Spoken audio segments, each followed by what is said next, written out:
Darshan and ಗ್ಯಾಂಗ್ನಿಂದ Renukaswamy ಕೊಲೆ ಪ್ರಕರಣ. ರೇಣುಕಾಸ್ವಾಮಿಯವರ ಮನೆಗೆ ವಿನೋದ್ ರಾಜ್ ಅವರು ಭೇಟಿಯನ್ನ ಕೊಟ್ಟಿದ್ರು. ಕುಟುಂಬದವರಿಗೆ ಸಾಂತ್ವನವನ್ನ ನಟ ವಿನೋದ್ ರಾಜ್ ಅವರು ಹೇಳಿದ್ರು. ಅದರ ಜೊತೆಗೆ ಕುಟುಂಬಕ್ಕೆ ಆರ್ಥಿಕವಾಗಿಯೂ ಕೂಡ ನೆರವನ್ನ ನೀಡಿದ್ದಾರೆ. 1 ಲಕ್ಷ ರೂಪಾಯಿ ನೆರವನ್ನ ಕೊಟ್ಟಿದ್ದಾರೆ ವಿನೋದ್ ರಾಜ್ ಅವರು.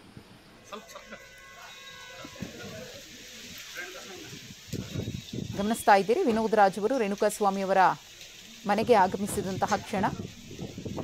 ಚಿತ್ರದುರ್ಗದ ವಿಆರ್ಎಸ್ ಬಡಾವಣೆಯಲ್ಲಿರುವಂತಹ ಮನೆ.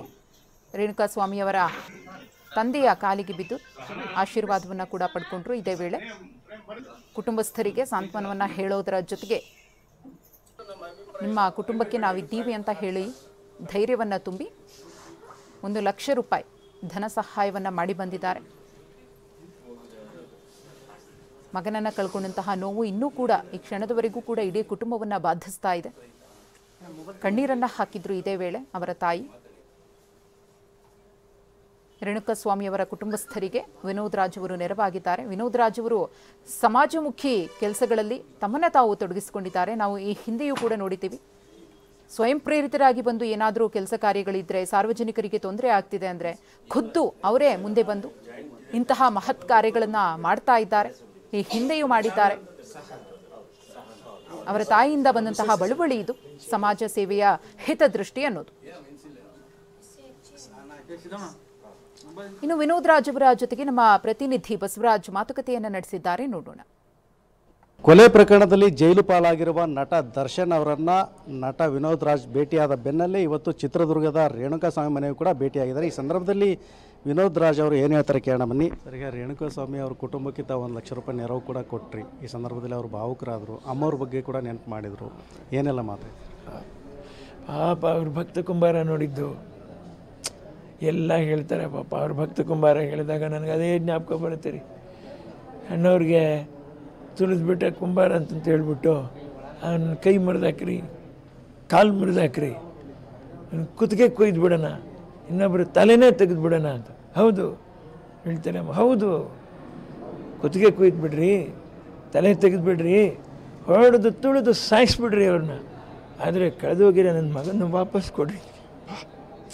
ಅದನ್ನು ಬಂದು ನಿಜವಾಗ್ಲೂ ರೀ, ಅವರು ನಾಟಕ ಮಾಡಲಿಲ್ಲ ರೀ, ಅಭಿನಯ ಮಾಡಲಿಲ್ಲ ರೀ.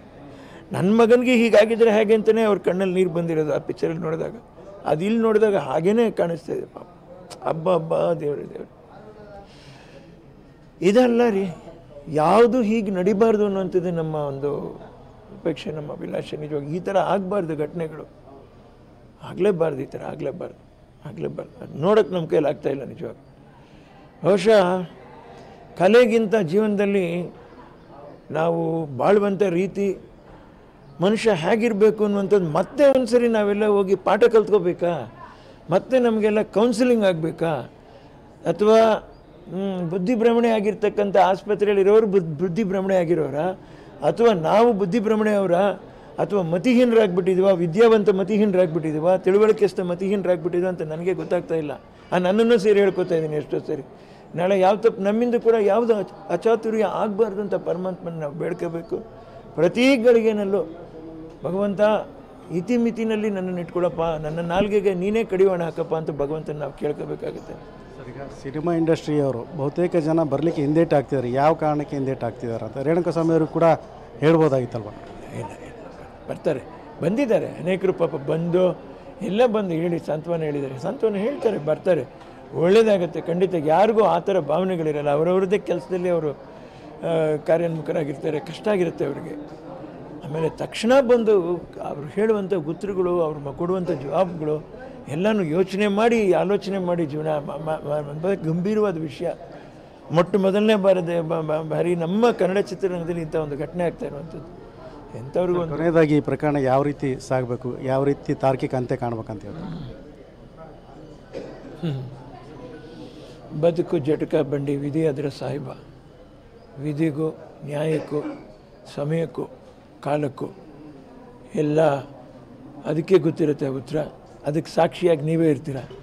ಕಾಲದಿಂದ ಬರುವಂಥ ಒಂದು ಏನೇ ಇದ್ದರೂ ಕೂಡ ಮೊದಲು ನಿಮ್ಗೆ ಅರ್ಥ ಆಗುತ್ತೆ, ನಿಮ್ಮ ಅರ್ಥ ಆಗಿರೋದನ್ನು ನಮಗೆ ನೀವು ತಿಳಿಸ್ತೀರ. ಆಮೇಲೆ ನಾವೆಲ್ಲ ಅದಕ್ಕೆ ಪ್ರತಿ ಉತ್ತರನೂ ಕೊಡೋದು, ಏನು ಮಾಡುವಂಥದ್ದು ಅದು ಮಾಡ್ಬೋದು ಅಷ್ಟೇ ಹೊರತು ಏನು ಹೇಳೋಕ್ಕಾಗಲ್ಲ. ಇದಿಷ್ಟು ನಟ ವಿನೋದ್ ರಾಜ್ ಅವರ ಮಾತು. ಕ್ಯಾಮ್ರಾ ಪರ್ಸನ್ ಮಂಜುನಾಥ್ ಜೊತೆ ಬಸವರಾಜ್ ಮುದನೂರು, TV9 ಚಿತ್ರದುರ್ಗ.